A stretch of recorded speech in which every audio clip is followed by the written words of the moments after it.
السلام علیکم ورحمۃ اللہ وبرکاتہ۔ عزیز طلبہ، اللہ تعالیٰ کی ذات سے امید ہے کہ آپ سب خیریت سے ہوں گے اور آپ نے گزشتہ سبق سن لیا ہوگا اور وہ سمجھ لیا ہوگا۔ الحمدللہ ثم الحمدللہ، ہم نے حدیث مبارکہ معارف الحدیث کی 2 احادیث پڑھ لی ہیں۔ ان میں سے جو دوسری حدیث ہے اسے حدیث جبریل کہتے ہیں، جس کا ہم نے متن اور ترجمہ پڑھ لیا ہے، اور آج ہم اس کی مختصر تشریح کرنے کے بعد آج ہم آگے چلیں گے۔ تو کتابیں کھول لیجئے۔ تو میں تھوڑا کتاب کا تعارف دوبارہ کرا رہا ہوں۔ آج کچھ طالب علم پوچھ رہے تھے یہ ہم کس جلد سے پڑھ رہے ہیں۔ یہ جلد اول ہے، حصہ اول، کتاب الایمان ہم پڑھ رہے ہیں، اور اس میں جو آپ فہرست دیکھیں گے تو فہرست میں جو مضامین کا پہلا حصہ ہے یہ مقدمہ پر مشتمل ہے۔ تو ہم نے مقدمہ کو چھوڑ کر کتاب الایمان پیج نمبر 51 سے شروع کیا ہے، اور مقدمہ کو چھوڑ دیا ہے۔ یہ آپ اپنے ذاتی مطالعہ میں اس کو پڑھ لیجئے، اور ہم نے پیج نمبر 51 سے شروع کیا ہے۔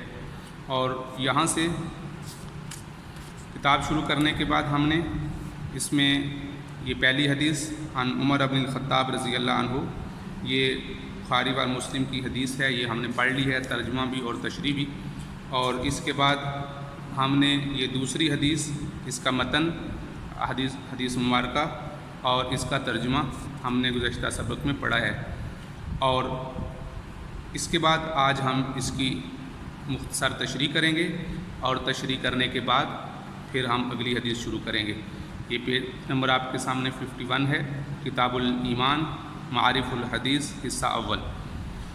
تو عزیز طلبہ، ہم نے گزشتہ سبق میں جیسے کہ ہم نے متن اور ترجمہ پڑھا، بہت سی چیزیں اس میں ترجمہ میں ہی وضاحت کے ساتھ ذکر کر دی گئی ہیں۔ تو اب ہم اس میں تشریح میں پڑھتے ہیں۔ جو سوال کرنے والا آپ صلی اللہ علیہ وسلم کی خدمت میں حاضر ہوا تھا، انہوں نے 5 چیزوں کے متعلق آپ صلی اللہ علیہ وسلم سے سوال کیا تھا۔ سب سے پہلے اسلام کے متعلق، پھر ایمان کے متعلق، اور پھر احسان کے متعلق، اور قیامت کے متعلق، اور 5ویں چیز قیامت سے پہلے ظاہر ہونے والی علامتوں کے متعلق سوال کیا تھا۔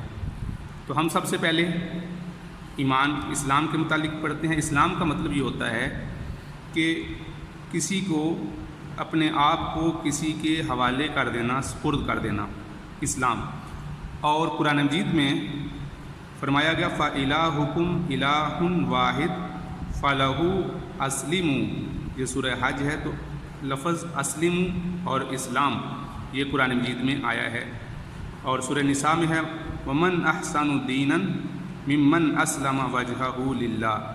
تو اسلام کا معنی ہے اپنے آپ کو کسی کے تابع کر دینا، فرما بردار کر دینا، اور اللہ کے بھیجے ہوئے رسولوں کے لائے ہوئے دین پر چلنا اور اس کو اختیار کرنا، اسی کا نام اسلام ہے۔ اور اپنے آپ کو اللہ کے سپرد کر دینا اور اپنی مکمل زندگی ان احکامات اور ان زاویوں کے مطابق گزارنا جو اللہ کے رسول نے دیے ہیں۔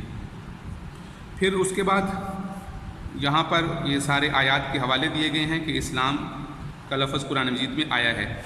آخر میں دیکھیں گے تو لکھا یہ حدیث ذکر کی گئی ہے بنی الاسلام علی 5، کہ اسلام کی بنیاد 5 چیزوں پہ رکھی گئی ہیں۔ یہ مشہور حدیث ہے، اس میں اسلام کے ارکان کا ذکر ہے، جس میں سب سے پہلے شہادت اللہ الہ الا اللہ، یہ آگے انشاءاللہ آ رہی ہے، آئے گی تفصیل کے ساتھ۔ پھر روزہ، نماز وغیرہ کا ذکر ہے۔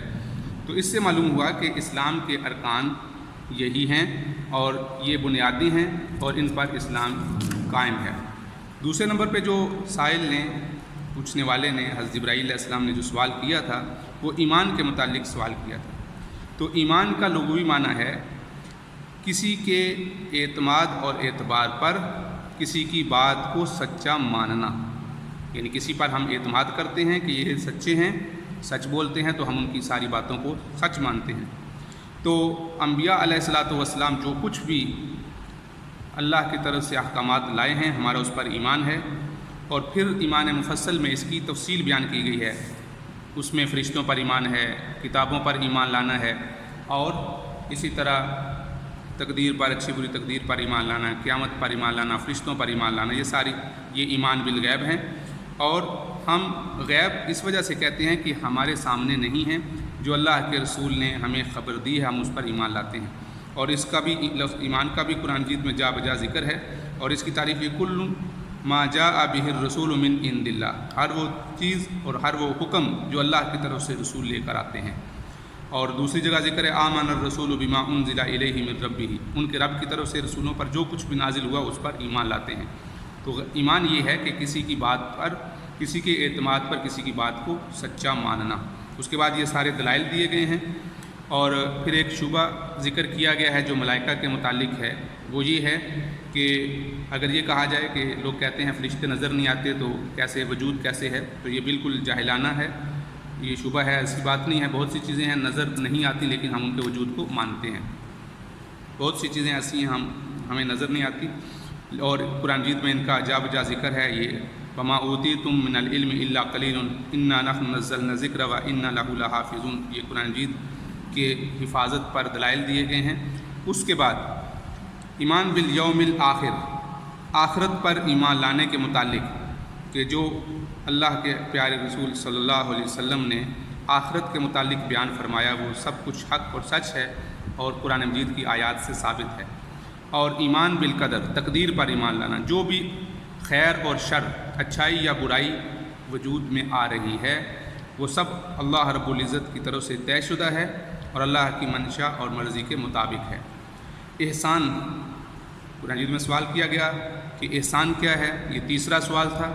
تو اردو میں احسان کا معنی ہوتا ہے کسی کے ساتھ نیکی کرنا، جبکہ اس حدیث مبارکہ میں عربی میں جو احسان آیا تھا اس کا مطلب یہ بیان کیا گیا کہ تم اللہ کی عبادت اس طرح کرو گویا کہ تم اللہ کو دیکھ رہے ہو، اور اگر تمہارے اندر یہ کیفیت پیدا نہیں ہوتی تو کم سے کم پھر یہ کیفیت پیدا ہو جانی چاہیے کہ اللہ مجھے دیکھ رہے ہیں۔